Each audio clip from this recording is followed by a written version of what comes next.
नमस्कार, current news bulletin में आपका स्वागत है। मैं हूं अमृत उपाध्याय। आइए सबसे पहले पिछले एक सप्ताह की हेडलाइंस पर डालते हैं नजर। क्वाड्रिलैटरल सिक्योरिटी डायलॉग की तर्ज पर बनेगा 4 देशों का नया middle east quad. Bharat, America, Israel और यूएई के बीच बनी सहमति। मध्य एशिया में भारत को मिल सकती है रणनीतिक बढ़त। केंद्र सरकार ने अधिसूचित किए गर्भपात से जुड़े नए नियम। कुछ श्रेणियों की महिलाओं के लिए गर्भपात की ऊपरी सीमा 20 से 24 हफ्ते बढ़ी। भ्रूण विकृति के मामलों में अबॉर्शन तय करने के लिए बनेगा राज्य स्तरीय मेडिकल बोर्ड। उत्तराखंड में एलियम नेगियनम नामक प्याज की प्रजाति खोजी गई। दुनिया में केवल पश्चिमी हिमालय में इस प्रजाति की मौजूदगी का दावा। स्थानीय समुदाय के बीच फ्रान, जम्बू, सकुआ, सुंगडुंग और कचो नाम से लोकप्रिय है यह प्याज। आर्कटिक में तेजी से पिघलती बर्फ से संकट में ध्रुवीय प्रजातियों का अस्तित्व। साल 2100 तक बर्फ खत्म होने का संकट। सील, ध्रुवीय भालू, पेंगुइन्स, वॉलरस जैसे जीवों का अस्तित्व खतरे में। और तंबाकू उत्पादों पर टैक्स पॉलिसी तैयार करने के लिए विशेषज्ञ समूह का गठन। डब्ल्यूएचओ के प्लान के मुताबिक तंबाकू की मांग कम करने के लिए तैयार होगा रोड मैप। फिलहाल 28% की सबसे ऊपरी जीएसटी स्लैब में शामिल है तंबाकू उत्पाद। आइए सबसे पहले इस सप्ताह की सबसे बड़ी खबर पर डालते हैं नजर। हाल ही में भारत, अमेरिका, इजराइल और यूएई के विदेश मंत्रियों का पहला वर्चुअल शिखर सम्मेलन आयोजित हुआ। इससे कयास लगाए जा रहे हैं कि क्वाड जैसा एक नया समूह जल्द ही आकार ले सकता है। ये चारों देश एक नया अंतर्राष्ट्रीय आर्थिक मंच बनाने के लिए सहमत हुए हैं। क्वाड्रिलैटरल सिक्योरिटी डायलॉग क्यूएसडी की तर्ज पर बनाए जा रहे समूह को पहले से ही नया क्वाड या मिडिल ईस्ट क्वाड करार दिया जा रहा है। नए समूह को बनाने का मकसद चारों देशों के बीच आर्थिक और राजनीतिक संबंधों को आगे बढ़ाना है। इस दिशा में आगे बढ़ने के लिए अगले महीने दुबई में व्यक्तिगत रूप से बैठक बुलाए जाने की संभावना है। विदेश मंत्रियों की इस बैठक में ट्रेड बढ़ाने, मैरीटाइम सिक्योरिटी और ग्लोबल पब्लिक हेल्थ में सहयोग बढ़ाने के अलावा परिवहन और प्रौद्योगिकी में ज्वाइंट इंफ्रास्ट्रक्चर प्रोजेक्ट्स जैसे सेक्टर्स की पहचान की गई है, जिनमें सहयोग बढ़ाया जाएगा। नया समूह इन चिन्हित क्षेत्रों पर फोकस करेगा। प्रत्येक देश वरिष्ठ पेशेवरों को एक ज्वाइंट वर्किंग ग्रुप में नियुक्त करेगा जो सहयोग के विकल्प तैयार करेगा। माना जा रहा है कि मिडिल ईस्ट को स्टेबल रखने में शामिल देशों के बेहतर सहयोग के लिए नया क्वाड समूह काफी अहम साबित होगा। भारत के लिहाज से देखें तो जानकारों का मानना है कि भारत के लिए यह बैठक पश्चिम एशिया में उसकी नीति को लेकर एक टर्निंग पॉइंट साबित हो सकती है। मध्य एशिया के मामले में भारत की विदेश नीति अब द्विपक्षीय संबंधों से हटकर क्षेत्रीय सहयोग पर शिफ्ट हो सकेगी। इसके अलावा नए फोरम को भारत, इजराइल और यूएई के बीच इंडो अब्राहमिक संधि के तौर पर देखा जा रहा है, क्योंकि अब भारत भी अब्राहम अकॉर्ड की वजह से इजराइल और अरब देशों के बीच होते सामान्य संबंधों का फायदा ले सकेगा। साथ ही नई व्यवस्था से मध्य एशिया में चीन के बढ़ते प्रभाव को भी साधने में भारत को मदद मिलेगी। आपको बता दें कि क्वाड्रिलैटरल सिक्योरिटी डायलॉग को संक्षेप में क्वाड कहा जाता है। अमेरिका, जापान, भारत और ऑस्ट्रेलिया इसके 4 सदस्य देश हैं। यह 2007-8 में स्थापित एक अनौपचारिक रणनीतिक वार्ता मंच है। इसकी पहली ऑफिशियल मीटिंग 2017 में हुई थी। भूटान और चीन ने अपने सीमा विवाद को सुलझाने के लिए एक अहम समझौते पर दस्तखत किए हैं। यह समझौता 3 स्टेप रोड मैप है, जिससे भूटान चीन सीमा वार्ता को आगे बढ़ाने में मदद मिलेगी। हालांकि दोनों देशों के बीच 3 स्टेप रोड मैप को लेकर क्या समझौता हुआ है, इसकी कोई आधिकारिक जानकारी सार्वजनिक नहीं की गई है। माना जा रहा है कि इसके तहत सीमा विवादों को निपटाया जाएगा और नई सीमा निर्धारित की जाएगी। इस समझौते को लेकर भारत ने कहा है कि उसने इसे नोटिस किया है। असल में भूटान चीन के साथ 400 किलोमीटर से भी ज्यादा लंबी सीमा साझा करता है। दोनों देशों के बीच मुख्य रूप से 2 इलाकों को लेकर विवाद है। पहला, भूटान के उत्तर में 495 वर्ग किलोमीटर का पसमलुंग और जकरलुंग घाटियों का इलाका है, और दूसरा, भूटान के पश्चिम में भारत चीन भूटान ट्राई जंक्शन के पास 269 वर्ग किलोमीटर का डोकलाम पठार क्षेत्र है। इसके अलावा चीन भूटान की पूर्वी सीमा में स्थित सक्तेंग वन्यजीव अभयारण्य क्षेत्र को भी विवादित सीमा क्षेत्र बताता है। दोनों देश सीमा विवाद को सुलझाने के लिए 1984 से अब तक 24 दौर की सीमा वार्ता कर चुके हैं, लेकिन अभी तक दोनों देशों के बीच सीमाओं को सीमांकित और परिभाषित नहीं किया गया है। न ही दोनों देशों के बीच फॉर्मल डिप्लोमेटिक रिलेशंस हैं। ऐसे में उम्मीद की जा रही है कि इस समझौते के बाद सीमा वार्ता में तेजी आएगी, जो डोकलाम विवाद और कोरोना महामारी के चलते पिछले 5 सालों से रुकी हुई थी। हालांकि यह समझौता भारत के लिए चिंता का सबब हो सकता है, क्योंकि जिन इलाकों पर चीन का दावा है उनमें से एक चुंबी घाटी है, जिसके नजदीक डोकलाम में भारत चीन के बीच 2017 में गतिरोध हुआ था, जब चीन ने इस क्षेत्र में सड़क का विस्तार करने की कोशिश की थी। चीन पहले ही भूटान से चुंबी घाटी वाला इलाका मांगने की पेशकश कर चुका है और बदले में उसे एक दूसरा विवादित इलाका देने को तैयार है। अगर इस पर दोनों देशों में सहमति बनती है तो चीन को रणनीतिक रूप से संवेदनशील सिलीगुड़ी कॉरिडोर, जिसे चिकन नेक भी कहते हैं, वहां तक उसकी सीधी पहुंच मिलेगी। सिलीगुड़ी कॉरिडोर पूर्वोत्तर राज्यों तक पहुंचने के लिए भारत का मुख्य रास्ता है और यहां पर चीन की मौजूदगी पूर्वोत्तर राज्यों से कनेक्टिविटी के लिए खतरा बन सकती है। इसके अलावा सक्तेंग वन्य जीव अभयारण्य को लेकर भी कंसर्न है, क्योंकि भूटान के सुदूर पूर्वी भाग में त्राशीगंग जिले में स्थित यह अभयारण्य पूर्व और उत्तर में अरुणाचल प्रदेश से सीमा साझा करता है। वैश्विक स्तर पर भूखमरी की स्थिति दिखाने वाला ग्लोबल हंगर इंडेक्स 2021 जारी हो गया है। इसे कंसर्न वर्ल्ड वाइड और वेल्थ हंगर हेल्थ ने संयुक्त रूप से जारी किया है। 116 देशों के इस इंडेक्स में बेलारूस, ब्राजील, चिली, कुवैत, चीन जैसे कुल 18 देशों को संयुक्त रूप से टॉप रैंकिंग मिली है। इन सभी 18 देशों का स्कोर 5 से भी कम रहा। वहीं अफ्रीकी देश सोमालिया में भूख की स्थिति सबसे ज्यादा गंभीर है। यह देश 50.8 स्कोर के साथ इंडेक्स में सबसे आखिरी पायदान पर है। ग्लोबल हंगर इंडेक्स 2021 में भारत के प्रदर्शन की बात करें तो 116 देशों में भारत को 27.5 स्कोर के साथ 101वां स्थान मिला है, जबकि 2020 के इंडेक्स में भारत 107 देशों की लिस्ट में 94वें पायदान पर था। चिंता की बात यह है कि इस साल भारत उन 31 देशों में शामिल हो गया है जहां भूखमरी की स्थिति सबसे गंभीर है। भूख के मामले में भारत की स्थिति पाकिस्तान, जिसका रैंक है 92, नेपाल 76वीं रैंक, बांग्लादेश 76वीं रैंक से भी खराब है।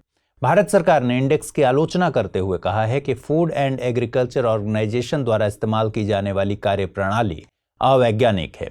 सरकार इंडेक्स में इस्तेमाल डेटा से संतुष्ट नहीं है और उसने आंकड़े जमा करने के तरीकों पर सवाल उठाए हैं।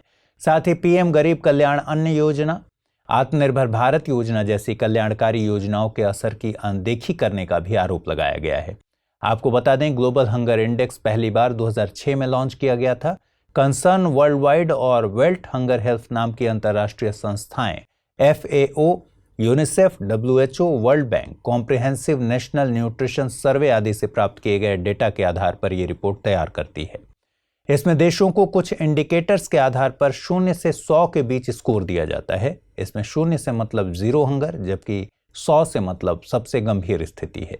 स्कोर के आधार पर देशों को भूख की अलग अलग श्रेणियों में रखा जाता है। जैसे स्कोर 9.9 से कम या बराबर को लो, 10 से 19.9 को मॉडरेट, 20 से 34.9 को सीरियस, 35 से 49.9 को अलार्मिंग और 50 या उससे अधिक को एक्सट्रीमली अलार्मिंग श्रेणी में रखा जाता है। GHI की गणना 4 संकेतकों अल्पपोषण, चाइल्ड स्टंटिंग, चाइल्ड वेस्टिंग और बाल मृत्यु दर अंडर 5 के आधार पर की जाती है। केंद्र सरकार ने देश में गर्भपात से जुड़े नए नियमों को अधिसूचित कर दिया है। ये नियम इसी साल मार्च में संसद से पारित हुए medical termination of pregnancy amendment act 2021 के तहत जारी किए गए हैं। इन्हें medical termination of pregnancy amendment rules 2021 नाम दिया गया है। इनके तहत कुछ श्रेणियों के महिलाओं के लिए गर्भपात की ऊपरी सीमा 20 हफ्ते से बढ़ाकर 24 हफ्ते कर दी गई है। इन श्रेणियों में यौन उत्पीड़न, दुष्कर्म या अनाचार पीड़िताएं, नाबालिग, ऐसी महिलाएं जिनकी वैवाहिक स्थिति में गर्भावस्था के दौरान बदलाव हुआ हो और शारीरिक रूप से अक्षम महिलाएं शामिल हैं। खास बात यह भी है कि नए नियमों में मानसिक रूप से अस्वस्थ महिलाओं को भी शामिल किया गया है। इसके अलावा ऐसे मामलों में जहां भ्रूण में विकृति के चलते जान जाने का जोखिम हो या बच्चा पैदा होता है तो उसमें ऐसी मानसिक या शारीरिक विकृति होने की आशंका हो जिससे वो गंभीर विकलांगता का शिकार हो सकता हो, तो भी इन मामलों में नए नियम लागू होंगे। भ्रूण की विकृति के मामलों में 24 सप्ताह के बाद गर्भावस्था को समाप्त किया जा सकता है या नहीं, यह तय करने के लिए एक राज्य स्तरीय मेडिकल बोर्ड का गठन किया जाएगा। अगर कोई महिला अबॉर्शन की परमिशन के लिए मेडिकल बोर्ड को रिक्वेस्ट करती है तो मेडिकल बोर्ड को रिक्वेस्ट मिलने के 3 दिनों के अंदर महिला और उसकी रिपोर्ट की जांच कर गर्भपात की इजाजत देने या न देने का फैसला करना होगा। बोर्ड यह भी ध्यान रखेगा कि अगर वह अबॉर्शन कराने की अनुमति देता है तो रिक्वेस्ट मिलने के 5 दिनों के अंदर पूरी प्रक्रिया सुरक्षित तरीके से पूरी की जाए और महिला की उचित काउंसलिंग की जाए। बीते दिनों प्रधानमंत्री नरेंद्र मोदी ने 7 नई रक्षा कंपनियां राष्ट्र को समर्पित की। ये कंपनियां OFB यानी ऑर्डिनेंस फैक्ट्री बोर्ड की जगह बनाई गई हैं। ये 7 नई रक्षा कंपनियां हैं: Munitions India Limited, Armoured Vehicles Nigam Limited, Advanced Weapons and Equipment India Limited, Troop Comforts Limited, Yantra India Limited, India Optel Limited और ग्लाइडर्स इंडिया लिमिटेड। ये कंपनियां सार्वजनिक क्षेत्र की रक्षा इकाइयों के तौर पर 100% सरकार के स्वामित्व में होंगी। इन कंपनियों की शुरुआत देश की 41 ऑर्डिनेंस फैक्ट्रीज को नए स्वरूप में लाने के लिए की गई है। इन कंपनियों की स्थापना आयुध निर्माणों को क्वालिटी एसेट में बदलने, उत्पाद श्रृंखला में स्पेशलिटी लाने, कॉम्पिटिटिवनेस बढ़ाने, क्वालिटी और कॉस्ट इफेक्टिवनेस बढ़ाने के मकसद से की गई है। ये कंपनियां देश की सैन्य ताकत के लिए एक मजबूत आधार बनाएंगी, साथ ही डिफेंस इक्विपमेंट के आयात प्रतिस्थापन में भी अहम भूमिका निभाएंगी। केंद्र सरकार ने आत्मनिर्भर भारत पैकेज के तहत पिछले साल ऑर्डिनेंस फैक्ट्री बोर्ड के निगमीकरण की घोषणा की थी। OFB आयुध कारखानों और संबंधित संस्थानों के लिए एक अम्ब्रेला निकाय था। यह रक्षा मंत्रालय के रक्षा उत्पादन विभाग के अंतर्गत कार्यरत था। सरकार ने Indian railway stations development corporation को भंग कर दिया है। हाल ही में रेलवे बोर्ड ने IRSDC को बंद करने का आदेश जारी किया। आदेश में कहा गया है कि IRSDC जिन स्टेशनों का प्रबंधन करता है उन्हें संबंधित जोनल रेलवे को सौंपा जाएगा। साथ ही निगम आगे के विकास के लिए परियोजनाओं से जुड़े सभी दस्तावेज भी उन्हें सौंपेगा। यह फैसला वित्त मंत्रालय की सिफारिश लागू करने की दिशा में किया गया है। वित्त मंत्रालय के principal economic adviser Sanjeev Sanyal की एक रिपोर्ट के बाद यह कदम उठाया गया। उन्होंने इस रिपोर्ट में सिफारिश की थी कि रेल मंत्रालय निकायों को बंद करके या विभिन्न मंत्रालयों के तहत कई संगठनों को मर्ज करके उन्हें रीजनेबल बनाए। इसमें रेलवे के बुनियादी ढांचे के निर्माण एवं संवर्धन से संबंधित परियोजनाओं को लागू करने वाले रेल विकास निगम लिमिटेड का एयरकॉन इंटरनेशनल लिमिटेड के साथ विलय करने की भी सिफारिश की गई है। साथ ही सभी रेलवे अस्पतालों को अपग्रेड करने और रेलवे स्कूलों को केंद्रीय विद्यालय संगठन के तहत लाने की बात कही गई है। आपको बता दें कि अप्रैल 2012 में स्थापित IRSDC Indian railway land development authority और एयरकॉन इंटरनेशनल लिमिटेड की एक ज्वाइंट वेंचर है।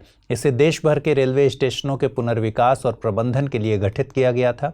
IRSDC देश भर में 60 से ज्यादा रेलवे स्टेशनों के डेवलपमेंट का काम देख रही थी। रेल मंत्रालय के तहत यह दूसरा संगठन है जिसे बंद किया गया है।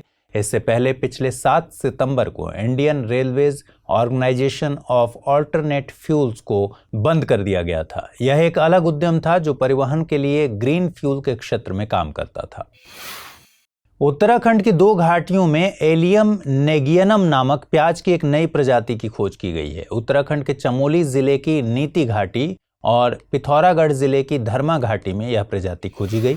ICAR national bureau of plant genetic resources के मुख्य वैज्ञानिक डॉक्टर अंजुला पांडे ने अन्य वैज्ञानिकों के साथ मिलकर 2019 में इसकी खोज की थी। इसे अब प्रतिष्ठित जर्नल फाइटोकीज में प्रकाशित किया गया है। इसका वैज्ञानिक नाम एलियम नेगियनम जाने माने एक्सप्लोरर और एलियम संग्रहकर्ता स्वर्गीय डॉक्टर कुलदीप सिंह नेगी के सम्मान में रखा गया है। एलियम एक जीनस है जिसमें प्याज और लहसुन जैसे कई मुख्य खाद्य पदार्थ आते हैं। एलियम नेगियनम समुद्र तल से 3000 से 4800 मीटर की ऊंचाई पर पाई जाती हैं। ये खुले घास के मैदानों एवं नदियों के किनारे रेतीली मिट्टी में भी देखी जा सकती हैं। इन्हें अभी तक पश्चिमी हिमालय के अलावा दुनिया में और कहीं नहीं देखा गया है। वैज्ञानिकों के लिए भले ही यह एक नई प्रजाति हो, लेकिन स्थानीय लोगों द्वारा लंबे समय से इसकी खेती की जाती है। आपको बता दें, स्थानीय लोग इसे फ्रान, जम्बू, सकुआ, सुंगडुंग और कचो के नाम से जानते हैं। स्थानीय समुदाय भोजन में तड़का लगाने के लिए इसकी पत्तियों एवं कंद का इस्तेमाल करते हैं। शोधकर्ताओं का मानना है कि स्थानीय लोगों द्वारा इसकी अंधाधुंध कटाई इसकी आबादी के लिए खतरा पैदा कर सकती है। दुनिया भर के मौसम पर ला नीना का प्रभाव अगले साल तक भी बना रह सकता है। अमेरिका के national oceanic and atmospheric administration के क्लाइमेट प्रेडिक्शन सेंटर ने बताया है कि ला नीना सिस्टम लगातार दूसरे साल बना है। हालांकि एक के बाद एक 2 ला नीना सिस्टम का आना नॉर्मल है। इसे आमतौर पर डबल डिप के रूप में जाना जाता है। NOAA के मुताबिक 2020 में ला नीना की स्थिति अगस्त के महीने के दौरान विकसित हुई थी और फिर एनसो यानी El Nino southern oscillation neutral conditions वापस आने पर अप्रैल 2021 में समाप्त हो गई थी। लेकिन अब नया ला नीना सिस्टम दोबारा बन गया है जो फरवरी 2022 तक चलने की उम्मीद है। गौरतलब है कि पिछला लानीना सिस्टम साल 2020-21 और 2017-18 की सर्दियों के दौरान बना था। वहीं 2018-19 में अल नीनो सिस्टम विकसित हुआ था। अल नीनो और लानीना शब्द प्रशांत महासागर की समुद्री सतह के तापमान में समय समय पर होने वाले बदलावों से जुड़े हुए हैं, जिसका दुनिया भर के मौसम पर काफी प्रभाव पड़ता है। आमतौर पर यह घटनाएं 9 से 12 महीने तक रहती हैं, लेकिन असाधारण मामलों में कई सालों तक रह सकती हैं। लानीना अल नीनो सदर्न ऑसिलेशन साइकिल का एक हिस्सा है, जो प्रशांत महासागर के ऊपर होने वाली एक जटिल घटना होती है। इस साइकिल का दूसरा हिस्सा होता है अल नीनो, जिसके प्रभाव लानीना के बिल्कुल उलट होते हैं। एनसो की बात करें तो यह अनियमित रूप से प्रशांत महासागर के ऊपर पानी और हवा के सतही तापमान में आने वाला बदलाव होता है। जहां लानीना को ENSO का ठंडा फेज कहा जाता है, तो वहीं एल नीनो को ENSO का गर्म फेज कहा जाता है। जलवायु के हिसाब से लानीना वाले साल में सर्दियों में हवाएं कहीं ज्यादा तेज चलती हैं, जिससे भूमध्य रेखीय प्रशांत महासागर क्षेत्र का पानी सामान्य से कुछ डिग्री ज्यादा ठंडा हो जाता है। महासागर के तापमान में ये बदलाव पूरी दुनिया में बारिश, तापमान और हवाओं के पैटर्न पर भी असर डालता है। लानीना के चलते भारत में भयंकर ठंड पड़ती है और मानसून में भारी बारिश होती है। वहीं पेरू और इक्वाडोर में सूखा पड़ता है, ऑस्ट्रेलिया में भारी बाढ़ आती है और हिंद महासागर व पश्चिमी प्रशांत में तापमान बढ़ जाता है। अर्थ्स फ्यूचर नामक जर्नल में पब्लिश हालिया स्टडी के मुताबिक आर्कटिक में तेजी से पिघलती बर्फ इस क्षेत्र में समुद्री बर्फ पर निर्भर रहने वाली प्रजातियों के लिए गंभीर संकट पैदा कर रही है। अध्ययन के मुताबिक अगर कार्बन उत्सर्जन मौजूदा स्तरों पर जारी रहा तो आर्कटिक में वर्ष 2100 तक सारी बर्फ खत्म हो जाएगी। इसके साथ ही सील, ध्रुवीय भालू, पेंगुइन्स, वॉलरस जैसे जीव भी विलुप्त हो जाएंगे। इस अध्ययन में ग्रीनलैंड के उत्तर में 1 मिलियन वर्ग किलोमीटर क्षेत्र और कनाडाई द्वीप समूह के तटों को शामिल किया गया था। इन इलाकों में आमतौर पर समुद्री बर्फ साल भर सबसे मोटी परतों के रूप में मौजूद रहती है। नई स्टडी बताती है कि बर्फ की यह मोटी परत पिघल जाएगी। रिसर्चर्स ने स्टडी में 2 पक्षों को सामने रखा है। पहला कम उत्सर्जन से जुड़ा आशावादी पक्ष, जो बताता है कि अगर कार्बन उत्सर्जन को नियंत्रित किया जाता है तो कुछ ग्रीष्मकालीन बर्फ अनिश्चित काल तक बनी रह सकती है। इस स्थिति में कुछ सील, पोलर बियर और अन्य जीव जीवित रह सकते हैं। वर्तमान में ये प्रजातियां पश्चिमी अलास्का और कनाडा के पास हडसन की खाड़ी के कुछ हिस्सों में मौजूद हैं। वहीं उच्च उत्सर्जन से जुड़ा निराशावादी पक्ष कहता है कि अगर कार्बन उत्सर्जन इसी तरह जारी रहा तो सदी के आखिर तक गर्मियों में पाई जाने वाली बर्फ गायब हो जाएगी। यही नहीं, सेंट्रल आर्कटिक की बर्फ भी 2050 तक कम हो जाएगी और सालों भर मौजूद नहीं रहेगी। वहीं स्थानीय रूप से बनने वाली ग्रीष्मकालीन बर्फ लास्ट आइस एरिया में केवल 1 मीटर ही मोटी रह जाएगी। वर्ष 2100 तक गर्मियों में स्थानीय रूप से मौजूद बर्फ भी गायब हो जाएगी। गर्मियों के दौरान कहीं भी बर्फ नहीं होने से बर्फ पर निर्भर पारिस्थितिकी तंत्र भी समाप्त हो जाएगा। आर्कटिक पृथ्वी के सबसे उत्तरी भाग में स्थित एक ध्रुवीय क्षेत्र है। इसके अंतर्गत आर्कटिक महासागर बेसिन और स्कैंडिनेविया का नॉर्दर्न पार्ट, रूस, कनाडा, ग्रीनलैंड और यूएस का अलास्का राज्य शामिल हैं। सरकार ने सभी तंबाकू उत्पादों पर व्यापक टैक्स पॉलिसी तैयार करने के लिए 9 सदस्यीय एक विशेषज्ञ समूह का गठन किया है। इस समूह में स्वास्थ्य मंत्रालय के अधिकारी, नीति आयोग, CBIC यानी central board of indirect taxes and customs, WHO, NIPEP यानी national institute of public finance and policy के प्रतिनिधि भी शामिल हैं। इस एक्सपर्ट ग्रुप का मुख्य कार्य सभी तंबाकू उत्पादों पर लगने वाले मौजूदा टैक्स की समीक्षा करना एवं वित्त वर्ष 2022-23 के बजट के लिए विभिन्न टैक्स मॉडल का सुझाव देना है।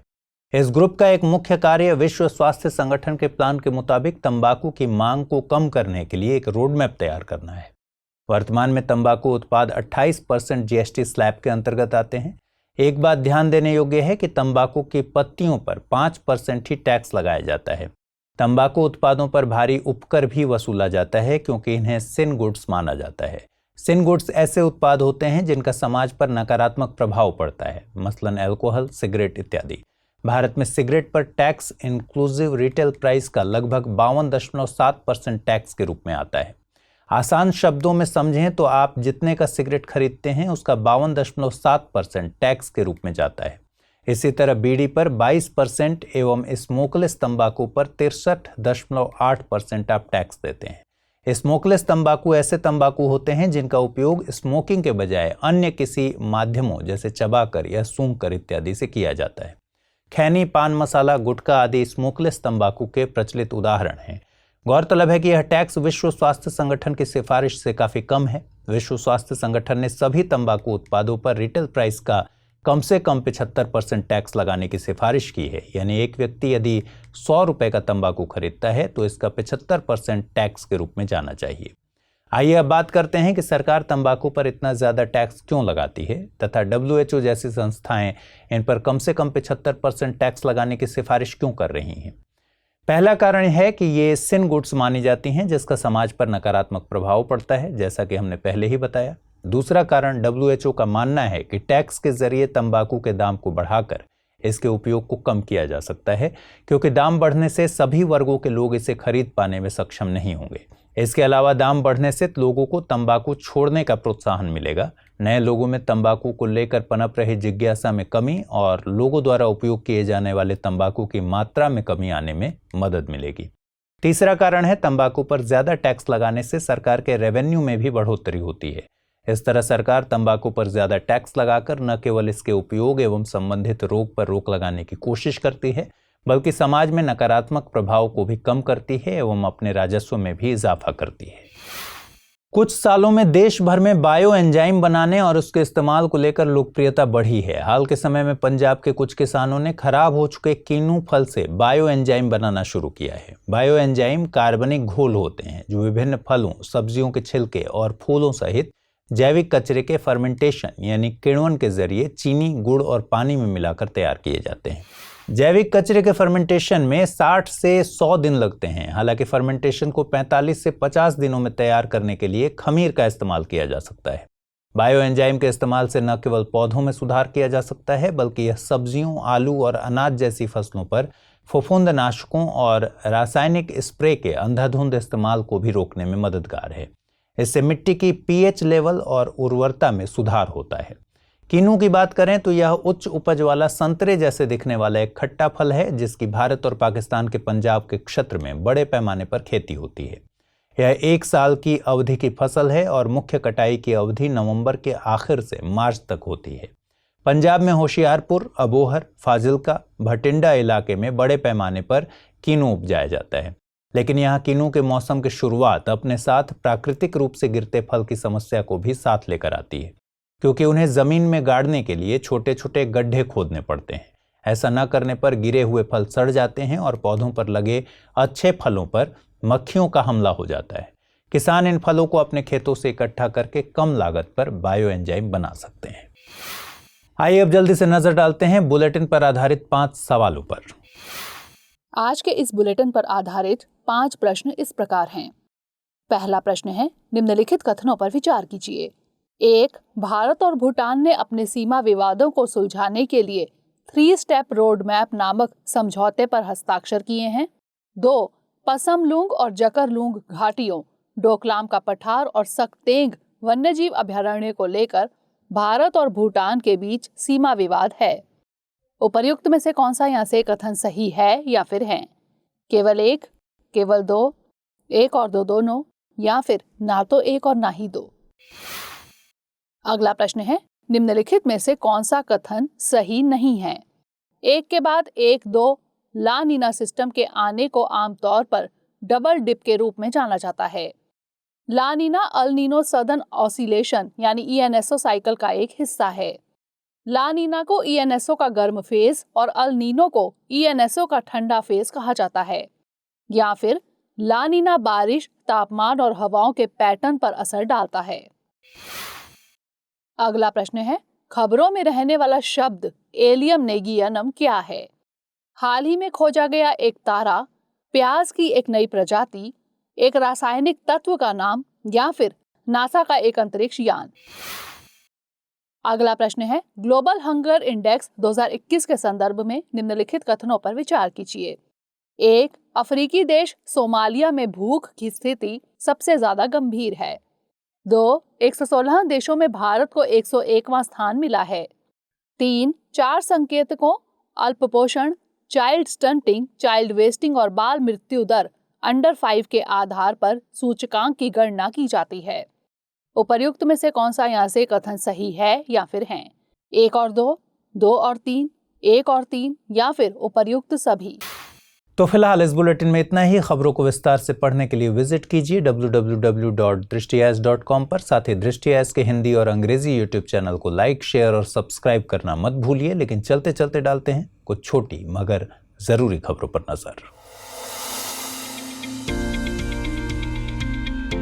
असम के ऑफिशियल कैलेंडर में शक और ग्रेगोरियन के अलावा भास्कराब्दा कैलेंडर का भी अब उपयोग किया जाएगा। भास्कराब्दा एक युग है जिसकी शुरुआत 7वीं शताब्दी में भास्कर वर्मन को असम में कामरूप साम्राज्य के शासक का ताज पहनाने के साथ हुई थी। भास्कराब्दा और ग्रेगोरियन के बीच 593 साल का अंतर होता है। असमिया कैलेंडर में नए दिन की शुरुआत एवं अंत सूर्योदय से होता है, जबकि ग्रेगोरियन कैलेंडर में मध्य रात्रि से होता है। इस कैलेंडर में लूनी सोलर सिस्टम का प्रयोग किया जाता है। भवानी देवी ने फ्रांस में आयोजित चार्लेविल राष्ट्रीय प्रतियोगिता में व्यक्तिगत महिला तलवारबाजी वर्ग में खिताब जीता है। वह वर्तमान में दुनिया में 50वें स्थान पर है एवं भारत की टॉप फेंसर हैं। आपको बता दें कि भवानी देवी ओलंपिक क्वालिफाई करने वाली पहली भारतीय फेंसर थी।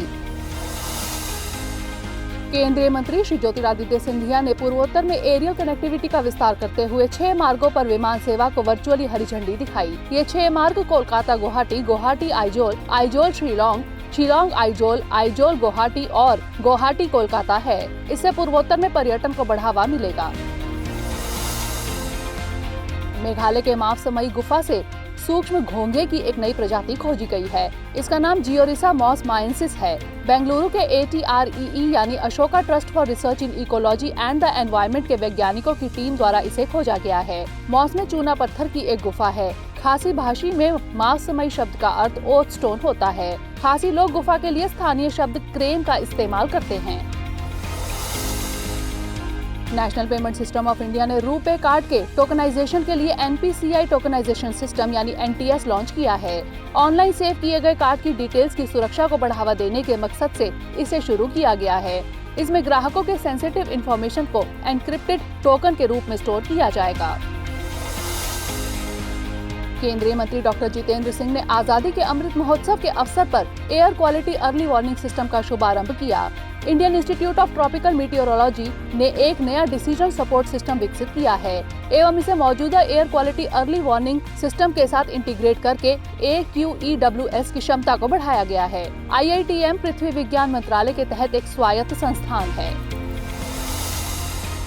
अमित रस्तोगी को राष्ट्रीय अनुसंधान विकास निगम यानी NRDC का नया अध्यक्ष और प्रबंध निदेशक नियुक्त किया गया है। NRDC विज्ञान और प्रौद्योगिकी मंत्रालय के तहत वैज्ञानिक और औद्योगिक अनुसंधान विभाग का एक उद्यम है। इसका मकसद विभिन्न राष्ट्रीय अनुसंधान एवं विकास संस्थानों, विश्वविद्यालयों द्वारा विकसित प्रौद्योगिकियों, जानकारियों, आविष्कारों, पेटेंट प्रक्रियाओं को बढ़ावा देना, विकसित करना और व्यावसायीकरण करना है।